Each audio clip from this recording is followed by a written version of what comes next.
정채봉 씨의 글 가운데 만남이라는 글이 있습니다. 정채봉 씨는 얘기를 합니다. 우리의 삶에는 네 가지 종류의 만남이 있다, 이렇게 이야기를 해요. 첫 번째 만남의 유형은 생선과 같은 만남입니다. 만나면 만날수록 비린내와 악취가 진동하는 만남이 있다는 거예요. 두 번째는 꽃송이 같은 만남이 있습니다. 꽃이 피면은 서로 좋아하고 환호하지만 시들어버리면은 서로를 외면하는 만남입니다. 세 번째는 지우개와 같은 만남이에요. 소중해 보이는 만남 같지만 금방 지워져 버리고 금방 의미 없어지는 만남도 있다고 이야기를 합니다. 네 번째가 가장 좋은 만남이고 아름다운 만남이라고 정채봉 씨는 이야기합니다. 네 번째는 손수건과 같은 만남입니다. 누군가가 힘들 때 땀을 닦아주고 슬플 때 눈물을 닦아주는 그 만남, 그게 진짜이고 아름다운 만남이라고 이야기를 합니다. 우리의 삶에 만남이 참으로 귀하지만 모든 만남이 다 귀하고 복되고 아름다운 것은 아닙니다. 마찬가지로 친구라는 단어도 마찬가지예요.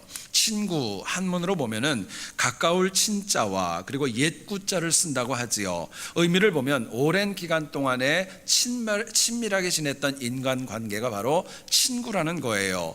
그러나 이렇게 아름다운 의미의 친구라고 해도 모두가 다 진정한 의미의 또 아름다운 친구의 개념은 아닐 수도 있습니다.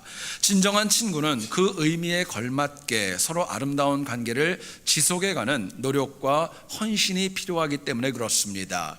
성경을 보면 사도 바울은 로마서 3장 10절에서 의인은 없나니 하나도 없다, 우리 인간의 정체성을 이야기하면서 죄인으로 우리의 삶을 규정합니다. 그런데 오늘 본문을 보면 예수님께서는 우리가 더 이상 종이 아니라 하나님의 친구다라고 이야기를 하십니다.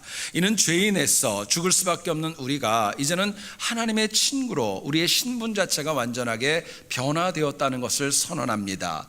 문제는 주님께서 나를 친구로 정의해 주셨다, 이게 중요한 거 아닙니다. 더 중요한 것은 내가 주님께서 나를 친구로 부르셨는데 정말 주님의 친구답게 내가 살아가고 있는가, 여기에 더 중요한 도전이 있는 것입니다. 실제로 오늘 이 땅을 가만히 바라보면은요, 죄인이었던 영혼이 주님의 친구가 되어 살아가는 영혼은 사실은 점점 더 줄어가고 있습니다. 오히려 주님의 친구로 살던 영혼들이 이제는 마귀의 요구로 인하여서 다시금 죄인으로 돌아가는 경우가 더 많아지고 있지 않나, 참 안타까움이 적지 않습니다. 그런데 지금 내가 부족하고 연약하지만 예수 그리스도를 믿고 그 십자가 복음을 믿는다면요, 내가 알건 모르건 중요한 것 아닙니다. 그러면 나는요, 하나님 안에서 죄인이 아니라 의인인 것입니다. 종이 아니라 우리는 주님의 친구인 거예요. 그렇기 때문에 비록 지금 죄 중에 살아가도 말씀과 같이 하나님의 친구답게 친구로 살아가고자 하는 노력과 헌신이 저희들에게 너무나도 중요한 것입니다.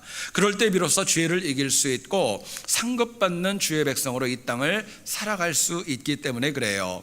오늘 본문을 통하여서 우리가 어떻게 하면 종이 아니라 하나님의 친구, 주님의 친구로 살아갈까, 본문이 주는 메시지를 같이 한번 알아보기를 원합니다. 첫 번째는요, 하나님의 친구로 살려면은 매일의 삶에서 언제나 주님을 본받으며 살아가셔야 됩니다. 하나님을 본받으며 살아가는 삶이 되어질 때에 종이 아니라 주님의 친구로 살아갈 수 있다 말씀합니다. 10절을 한번 보시죠. 내가 아버지의 계명을 지켜 그의 사랑 안에 거하는 것 같이 너희도 내 계명을 지키면 내 사랑 안에 거하리라 말씀을 합니다. 예수님께서는 부족한 사도들에게 무작정 내 계명을 지켜야 돼, 하나님의 사랑 안에 살아가야 돼 명령하고 일방적으로 그들을 푸시하지 않았습니다. 오히려 주님은 3년의 공생의 기간 동안에 음으로 양으로 본인이 먼저 주님의 계명을 지키실 뿐만이 아니라 하나님의 사랑 안에 거하는 삶을 먼저 보여주셨고 이제는 그대로 따라오라고 본받으라고 도전하셨습니다. 특별히 12절의 말씀도 한번 보세요. 내가 너희를 사랑한 것 같이 너희도 서로 사랑하라고 이야기합니다. 그냥 무작정 사랑하라는 거 아닙니다. 내가 했던 것처럼 본받고 서로 사랑하라고 말씀합니다. 여러분, 사도들은요 참 감사하게 3년 동안 주님의 공생에 함께했기 때문에 주님이 보여주셨던 본을 따라갈 만한 은혜와 여지가 있었음을 참 다행스럽게 보여줍니다. 물론 연약한 인간이 주님을 본받아서 계명을 지키고 하나님의 사랑 안에 살아간다는 거 정말 어렵고 힘든 일입니다. 내가 정말 신실하게 살아가려고 하면은요 악한 마귀는 저희들에게 자꾸 속삭여요. 네가 어떻게 주님을 본받아? 주제를 알아야지. 비아냥거리며 우리의 영적인 길을 막아섭니다. 그러나 성령 하나님께서는 역으로 얘기하십니다. 그렇지 않다고, 할 수 있다고, 네가 만약에 하나님을 본받기를 원한다면 내가 도울 것이라고 주님 저희들에게 말씀하시고 격려하십니다. 문제는 내가 악한 영의 소리와 성령 하나님의 음성 가운데 과연 무엇을 듣느냐에 따라서 우리가 주님의 친구가 될 수도 있고 또 종으로 살아갈 수도 있는 것입니다. 여러분, 너무나도 많은 영혼들이 핑계가 많아요. 또 변명에 많이 빠져가지고요 주님의 친구로 살아갈 수 있지만 그렇게 살아가기를 원하는 노력과 시도 없이 살아갈 때가 얼마나 많이 있는지 모릅니다. 여러분, 그런데요 내가 비록 부족하고 연약하지만은 주님을 본받으려고 할 때 내가 모르는 방법으로 하나님의 도우심이 있습니다. 성령 하나님의 가르쳐 주심과 생각나게 하시는 은혜가 있다고 말씀하는 거예요.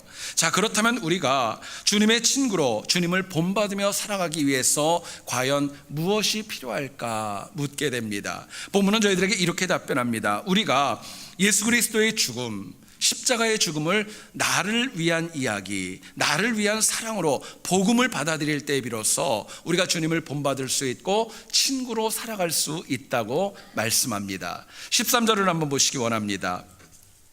사람이 친구를 위하여 자기 목숨을 버리면 이보다 더 큰 사랑이 없다 이야기를 합니다. 예수님께서는요 아직도 연약하고 부족한 제자들, 성령 세례를 받지 않은 그 사도들을 위하여서 십자가에서 생명을 들이셨습니다. 겟세마네 동산에서 참 많이 두려우셨고 갈등도 적지 않았지만 그래도 제자들을 살리고 저와 우리를 살리기 위하여서 기꺼이 십자가에 당신의 목숨과 생명을 다 내어 놓으셨습니다. 문제는 당시 사도들은 이것을 깨닫지 못했기 때문에 계속 네가 크냐 내가 크냐 다투고 있었지만은요 그들이 십자가의 보혈의 은혜를 내 이야기로 받아들이면서 그들의 인생은 바뀌게 됩니다. 더 이상 세상의 종이 아니라 하나님의 친구로서 땅끝까지 이르러 복음을 증거하는 사도로 세움을 받게 되었던 것입니다. 여러분, 잘 들어보세요. 우리가 교회에 나오고 구원을 받기 위해서 꼭 필요한 것이 있습니다. 복음이 필요합니다. 여러분, 복음은 딴 것 아닙니다. 하나님이신 예수 그리스도께서 내 죄를 대신하여서 십자가에 죽으셨다. 이 이야기가 내 이야기로 들리는 것입니다.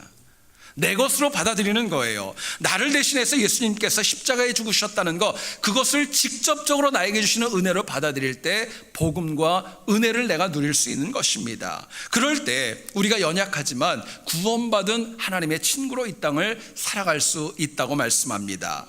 문제는 오늘 우리가 십자가 보혈, 복음 이 단어는 너무 많이 들어가지고 익숙해져는 있지만은요 이 이야기를 정말 나를 위한 은혜로 받아들이는 영혼은 사실은 그렇게 많지 않습니다. 겉으로는 나는 하나님의 자녀이고 직분자이고 더 나아가서는 하나님의 친구로 자부하면서도 여전히 세상의 방식대로 살아가는 경우가 우리에게 너무나도 적지 않기 때문에 그렇습니다. 어린아이들이 과거에 열심히 보면서 자랐던 유아 프로그램 가운데 텔레토비라는 것이 있습니다. 여러분 혹시 아시는지요?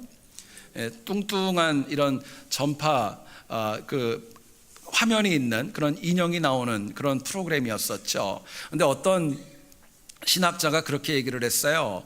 이 텔레토비하고 오늘날 기독교인하고 공통점이 4가지가 있답니다. 한번 들어보세요. 첫째는 뭐냐면요 시간이 지나도 성장하지 않는다. 매일 그 자리라는 거예요. 두 번째, 늘 그 수준에서 반복하고 또 반복한다는 거예요. 세 번째입니다. 고민도 없고 눈물도 없고 수고도 없이 그냥 즐기고 놀 뿐이다. 마지막입니다. 그들의 모임에는 새로운 멤버가 없고 늘 그들 뿐이다. 이야기를 해요. 여러분, 실제로 우리가 나름대로 열심히 예배도 드리고 정기적으로 하나님의 말씀도 듣지만 우리의 실제 삶이 바뀌지 않고 여전할 때가 많이 있지요. 십자가, 하나님의 사랑, 복음을 들어도 전혀 가슴이 뛰지 않을 때도 적지 않습니다. 왜 그럴까요? 주님께서 죽으시면서까지 죽으셨던 복음과 십자가의 은혜가 내 이야기로 받아들여지지 않기 때문에 그런 거예요. 여러분, 복음의 능력이 있습니다. 이 땅을 살아가는데 복음이 내 인생을 승리하게 하고 천국에 가는 그 능력도 하나님의 복음이 저희들에게 주시는 거예요. 그렇게 놀랍고 고귀한 복음을 들어도 감동이 없다면, 마음에 뜨거움이 없다면, 내 마음에 간절함이 없다면 나는 아직 주님의 친구로 준비되어져 있지 않은 것입니다. 여러분, 사도 베드로가 성전 미문에서 안전뱅이를 고치고 복음을 전했을 때 그 반응이 사도행전 2장 37절에 이렇게 나옵니다. 그들이 이 말을 듣고 마음에 찔려 베드로와 다른 사도들에게 물어 이르되 형제들아 우리가 어찌할꼬 이야기를 해요. 유대인들이 주님을 죽였죠. 그런데 이제는 베드로의 설교를 들어보니까 그 예수님이 그 죽으신 이유가 바로 나 때문이라는 거, 나를 살리기 위함이라는 거, 그게 받아들여졌던 거예요. 그러니까 수많은 유대인들이 베드로와 사도들 앞에 와서 우리가 어찌할꼬 엎드려 간절하게 회개하며 주의 복음을 내 이야기로 받아들이게 됩니다. 그리고 사도행전 2장 41절을 보면은요, 그 결과를 이렇게 얘기를 합니다. 그 말을 받은 사람들은 세례를 받음에 이날의 신도의 수가 3,000이나 더하더라 이야기를 합니다.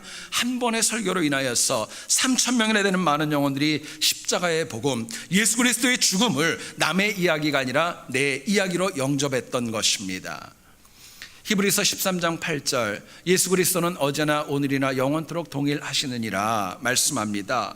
여러분, 비록 세상이 패역하고 악해도 여전히 지금도 하나님이 나에게 주시는 은혜가 있습니다. 문제는 하나님이 주시는 복음을 내가 얼마나 내 이야기로, 나에게 주시는 직접적인 이야기로 받느냐에 따라서 내 인생과 미래가 달라질 수 있는 것입니다. 여러분, 십자가의 복음, 그 보혈의 공로를 내 이야기로 받는 영혼은 남은 그 인생을 신실하게 하나님의 친구로 살아갈 수 있습니다. 반면에 매주 교회에 와서 정말 예배를 드리고 하나님을 찬양하고 하나님 앞에 봉헌한다 할지라도 십자가의 보혈과 복음에 대한 뜨거움이 없다면 나는 아직 미숙한 것이라고 성령 하나님 저희들에게 말씀하는 거예요. 최근에 미국의 유명한 신학자 가운데 마이클 호튼이라는 분이 있습니다. 이분이 이런 얘기를 했어요.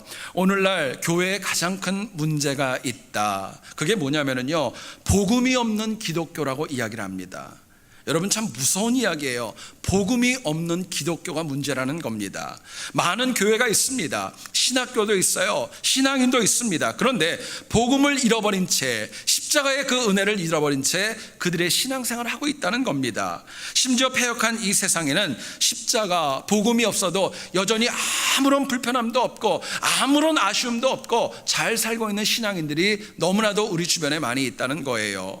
게다가 이 강대상에 선포되어지는 많은 메시지들이 복음이 우리를 이 땅 가운데에서 윤택하게 하고 풍요롭게 하고 성공하게 하는 그런 코치의 역할을 감당한다고까지 지적을 합니다. 여러분, 성경과 성령은요, 우리에게 하나님의 복음을 강조합니다. 십자가의 은혜를 얘기를 하고 때로는 십자가의 고난도 저희들에게 말씀하지만 교회와 많은 메시지들은요, 이 땅의 삶과 풍성함과 성공, 번영만 강조할 때가 적지 않습니다. 여러분, 실제로 한번 가만히 보세요. 제가 설교할 때도 보니까 여러분들한테 어떤 의무를 얘기한다든가 어떤 메시지를 얘기를 할 때 그것이 좀 딱딱하고 내가 좀 부담스러우면요, 아멘 소리 잘 안 나와요. 그런데 여러분들한테 복 받기를 원합니다. 번성하기를 원합니다. 위로의 이야기라고 물론 필요합니다. 근데 거기에만 집중해서 아멘 소리가 달라요. 어떤 경우에는 그 복에 대한 이야기라면요, 졸고 있다가도 눈 떠서 아멘 하는 분도 제가 봤어요. 여러분, 이게 오늘의 현실이 아닐까 생각합니다. 그러면서 마이클 호튼은 얘기를 합니다. 현대교회 안에는 복음이 빠진, 복음이 상실되어진 인본주의적인 형통함이 너무나도 많이 있다 이야기를 합니다. 그렇기 때문에 가장 고귀하고 가장 값비싼 예수 그리스도의 십자가 보혈이 이제는 값없는 것으로, 무가치한 것으로 전락하고 있다고 지적을 합니다. 여러분, 문제는 우선순위입니다. 십자가의 보혈과 그리스도의 복음이 내 이야기가 되어지는 것, 그게 먼저입니다. 그래야 내가 이 땅 가운데 번성할 수 있고, 그게 진짜 하나님이 주시는 형통과 성공이라고 이야기합니다. 아직 안 늦었어요. 이제라도 우리가 하나님께 선물로 받은 이 십자가의 복음, 그 이야기를 내 이야기로 영접할 수 있기를 소원합니다. 여러분, 우리가 복음을 내 이야기로 듣고 또 복음을 주신 주님을 본받으며 살아가는 것, 그게 신앙생활이기 때문에 그렇습니다. 그럴 때 우리의 한 번뿐인 인생이 더 이상 죄인 아닙니다. 종이 아닙니다. 오히려 의인이고 하나님의 친구로 살아갈 수 있다고 말씀합니다. 그럴 때 세상이 아니라 하나님이 주시는 형통함이 있다고 저희들에게 하나님께서 분명히 약속해 주시는 거예요. 저는 여러분들이 항상 복음을 내게 주신 은혜로 받아서 예수 그리스도를 본받으며 주님의 친구로 승리하는 우리 모두 될 수 있기를 주의 이름으로 축원드립니다. 두 번째로 생각할 것은요, 우리가 하나님의 친구로 살기를 원한다면 삶에서 하나님이 주는 기쁨을 가지고 살아가셔야 돼요. 하나님 주시는 기쁨으로 사는 영혼이 하나님의 친구라고 말씀을 합니다. 본문 11절을 보시죠. 내가 이것을 너희에게 이름은 내 기쁨이 너희 안에 있어 너희 기쁨을 충만하게 하려 함이라 말씀을 합니다. 요한복음 13장부터 17장까지는 예수님께서 죽으시기 바로 전날 밤, 목요일 날 밤에 사도들에게 주신 정말 주옥과도 같은 메시지입니다. 그 내용에는 십자가의 고난과 겟세마네 동산의 그런 아픔과 모든 어려움들이 다 포함되어져 있습니다. 사도들은 갑자기 주님께서 죽음을 말씀하셨을 때 두려움도 적지 않았고 걱정도 적지 않았습니다. 그런데 오늘 본문을 보면은요, 그렇게 두려움과 죽음을 말씀하셨던 주님께서 또 갑작스럽게 당신 안에 세상이 아닌 하나님의 기쁨이 있다, 하늘의 기쁨이 있고 이 기쁨을 나만 소유하는 것이 아니라 너희들한테도 주기를 원한다, 주님의 말씀을 합니다. 여러분, 오늘 11절을 자세히 보세요. 주님은 이 기쁨을 그냥 기쁨으로 얘기하지 않습니다. 내 기쁨이라고 얘기를 합니다. 예수님이 기뻐하시는 거, 그거 주시겠다는 거예요. 그리고 당신이 소유하신 그 진짜 기쁨을 혼자 독차지하는 것이 아니라 두렵고 걱정 많은 사도들에게 나누어 주시겠다고 약속하시는 거예요. 여러분, 여기서 이 기쁨은 사람이 주는 기쁨 아닙니다. 세상이 주는 기쁨도 아닙니다. 살아계신 하나님이 주는 기쁨이었어요. 문제는 우리가 하나님이 주시는 기쁨을 잘 모르기 때문에 여전히 이 땅 가운데 하나님의 친구가 아니라 종으로 살아갈 때가 많은 것입니다. 가만히 한번 보세요. 사람이 뭔가를 기뻐하는 거, 보면 너무너무 좋아하는 거, 그걸 보면 그 사람의 영적인 상태와 수준을 알 수 있습니다. 현대 많은 신앙인들이 이 땅에 함몰되어져서 하나님이 주시는 기쁨보다는 세상이 주는 기쁨을 원할 때가 얼마나 많이 있는지 모릅니다. 어떤 가정에 4가족이 있었대요. 같이 모든 가족이 휴일을 맞이해서 동물원에 이제 놀러 가셨던 거예요. 이 아빠가 아들에게 물어봅니다. 내가 가장 좋아하는 동물이 무엇이냐 물어봤더니 이 아들은 자기는 사자가 제일 좋다고 이야기를 하더랍니다. 이번에는 딸내미한테 물어봤어요. 너는 무슨 동물이 제일 좋니? 했더니 얘는 원숭이가 제일 좋다고 얘기를 했습니다. 옆에 있던 아내가 보여서 아내에게도 한번 질문을 했습니다. 당신은 어떤 동물이 제일 좋으세요? 물어봤더니 아내가 이렇게 얘기하더랍니다. 나는 밍크가 제일 좋아요. 흰 여우도 너무너무 좋아요. 그리고 좀 무섭지만 악어도 너무너무 좋아요. 이야기하더랍니다. 여러분, 밍크와 흰 여우와 악어의 공통점이 뭔지 아시죠? 예. 여러분, 오늘날 많은 신앙인들이 예배드리는 기쁨, 말씀을 듣는 기쁨, 은혜 받는 기쁨, 이것보다도요, 돈 버는 재미, 세상의 재미, 성공과 번영, 여기에 함몰되어질 때가 너무 많이 있습니다. 말로는 이 땅의 삶이 제한적이고 하나님의 백성이고 하나님만 있다고 얘기하지만 사실은 이 땅에 집착할 때가 저와 우리에게 얼마나 많이 있는지 모릅니다.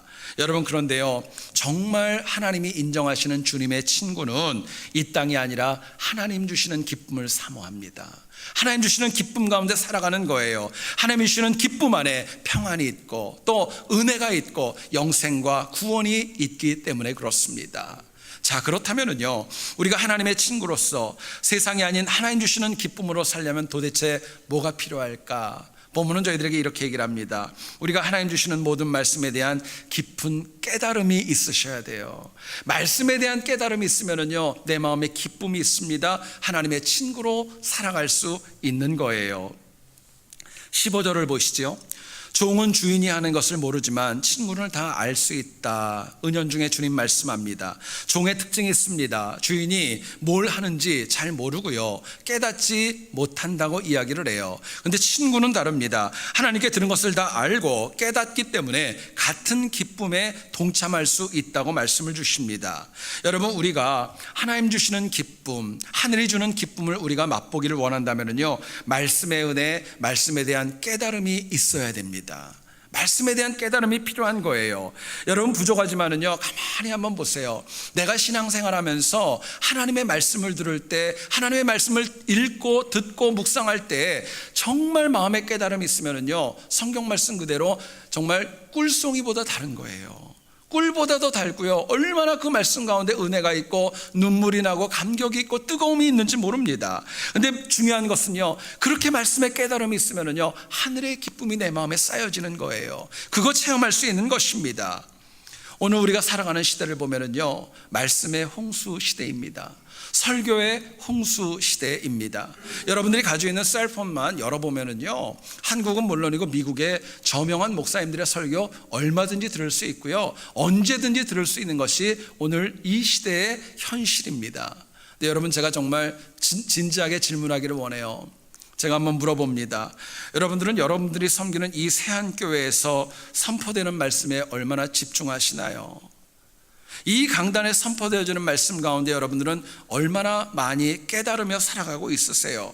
만약 지금 내가 섬기는 교회에서 선포되는 말씀에 내가 깨달음이 없다면, 내가 뜨거움이 없다면, 여러분 먼저 살펴봐야 될 것은요, 내 자신입니다. 문제는 선포되어지는 말씀의 내용에 문제 있는 거 아닙니다. 지금 내 영적인 상태가 문제가 있는 것입니다. 여러분, 내가 갈급하면은요, 내 마음속에 하나님 말씀에 대한 뜨거움이 있으면은요, 사소한 얘기 한마디에 내 가슴이 열립니다. 뜨거움이 있어요. 깨달음이 있는 거예요. 그러나 내가 영적으로 정말 잠들어 있고요, 내가 아무런 그런 느낌이 없고 시험 들고 상처가 있다면 아무리 능력 있는 종이 와도, 심지어 예수님이 지금 여기서 설교를 하셔도 내 마음에 다가오는 것 없을지도 모르겠어요. 여러분, 문제는 많은 영혼들이, 오늘 너무나도 많은 신앙인들이요, 상처받고 힘들어합니다. 시험 들어가지고 하나님 앞에 나와서 말씀 들으려고 하지 않아요. 문제는 누가 손해입니까? 사실은 내가 손해예요. 말씀에 은혜 받지 못하는 것은요, 깨달음이 없다는 것이고 기쁨도 없다는 것이고 하나님의 친구가 아니라 종으로 그대로 살아가기를 스스로가 원한다고 볼 수 있는 것입니다. 여러분, 잘 들어보세요. 하나님의 말씀은요, 사모하는 만큼 깨달아집니다. 깨닫는 만큼 기쁨이 있습니다. 깨닫는 만큼 은혜도 있고요, 깨닫는 만큼 변화도 있는 것입니다. 모세가 시내산에서 2번이나 40일간 금식하며 율법을 받았습니다. 오늘과 다른 현실에서 정말 모세가, 여러분, 나이도 적지 않았잖아요.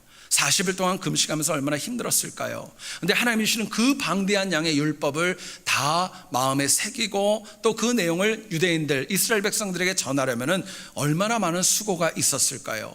요즘처럼 어떤 카메라로 찍거나 녹음하는 것도 안 됐을 거예요. 쉽지 않았을 겁니다. 그럼 어떻게 그렇게 많은 방대한 양을 이 노구의 모세가 그것을 다 가지고 내려왔을까? 기억력이 탁월했을까요? 그럴 수도 있습니다. 근데 더 중요한 것이 있습니다. 하나님 말씀 한마디 한마디라도 놓치지 않기 위한 간절함과 말씀을 깨닫는 그 능력이 모세에게 있었던 것입니다. 여러분, 그렇게 깨닫게 된 말씀, 마음에 새겨진 말씀이 결국에는요, 한 민족을 바꿨고 역사를 바꾸는 놀라운 역사로 나타났던 거예요. 그런데 출애굽기 32장을 보세요. 똑같은 시간에 시내산 아래에서 아론과 이스라엘 백성들은요, 금송아지를 만들어 버립니다. 이들은 모세와 똑같이 애굽에서 10가지의 재앙 다 봤어요. 홍해의 사건도 체험했어요. 하나님의 살아계심 다 보았지만 중요한 것은 차이가 있다면 깨달음이 없었던 거예요. 말씀의 깨달음이 없으니까요, 자신들의 길로 갔고 타락의 길로 넘어지고 말았던 것입니다. 생각해 보세요. 모세 한 명과 수백만이 되는 이스라엘 백성 가운데 누가 더 큰 하늘의 기쁨을 누렸을까? 너무 자명하지 않겠어요? 여러분, 모세가 느끼는 기쁨이 크고 깊을수록 정말 그 시내산 아래서 절망 가운데 있던 그 이스라엘 백성들의 아픔과 그 상처는 더 크지 않았겠습니까? 여러분, 이 시간에 한번 내 자신에게 자문해 보세요. 여러분들은 신앙생활하면서 얼마나 자주 말씀에 대한 깨달음이 있으십니까? 얼마나 많은 하나님의 말씀을 깨닫고 마음에 새기고 뜨거운 가운데 가슴에 새기며 살아가고 있으세요? 만약에 수많은 예배에 참석하고 설교를 들어도 내 마음에 깨달음이 없다면요, 내 안에 있는 기쁨은 하나님 기뻐하는 기쁨이 아닙니다.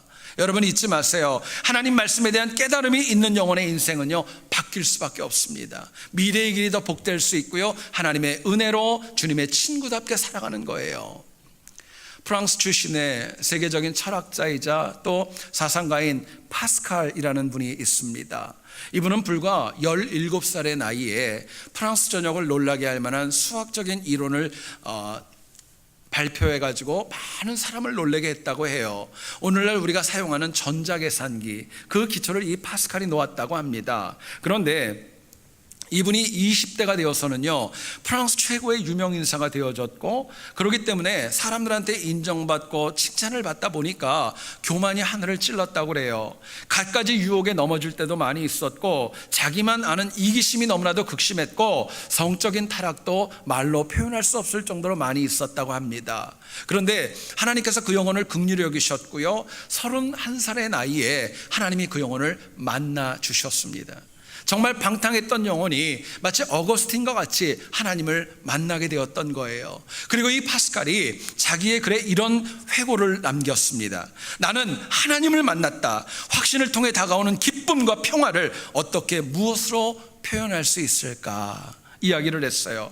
여러분, 안타깝게도 이 파스칼은 하나님을 만난 다음에 불과 8년의 인생을 살았다고 합니다. 길지 않았던 거예요. 그런데 그 천재이고 모든 분야에 박식했던 그 영혼이 자신이 공부했던 학문적인 분야를 다 내려놓고 8년 동안 하나님에 관하여 묵상했고 하나님에 관하여 연구했고, 그리고 썼던 책이 그 유명한 팡세라고 하는 역작이었다고 합니다. 여러분, 이 팡세는 굉장히 큰, 거대하고 큰 책입니다. 아주 두꺼운 책이에요. 그런데 이 결론은 이 파스칼이 이렇게 얘기를 했습니다. 인생이 하나님으로부터 왔고 하나님께로 가는 것으로 끝난다 이야기했습니다. 시작과 끝이 하나님이라는 거예요. 하나님이 없다면 기쁨이 없다는 것을 이야기합니다. 여러분, 오늘 우리는 말씀에 대한 깨달음이라는 이야기를 너무 많이 들어서 귀에 익숙합니다. 근데 정말로요, 하나님의 말씀을 듣고 깨닫고 새겨지고 그 말씀 가운데 눈물을 흘리는 간절함이 있는 영혼은 사실은 그렇게 많지 않습니다. 여러분, 우리가 깨달음과 익숙함은 절대로 같을 수 없어요. 똑같은 거 아닙니다. 깨달음은요, 말씀을 보고 듣고 또 동의하고 수긍하는 것을 넘어가지고요, 내 이야기로 받아들이는 것입니다. 성경의 이야기가 내 거가 되는 거예요. 나에게 주신 은혜가 되는 거, 그게 진짜 깨달음입니다.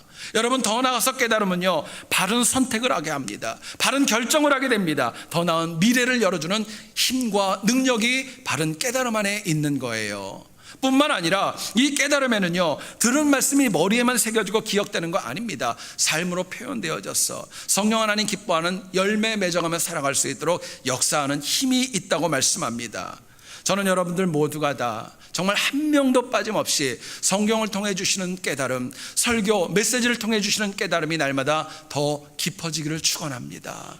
이 은혜가 저희들에게 필요한 거예요. 그래서 이 패역한 세상에서 하늘의 기쁨을 가지고 종이 아니라 하나님의 친구로 날마다 승리하는 우리 모두 될 수 있기를 다시 한번 주의 이름으로 축원드립니다.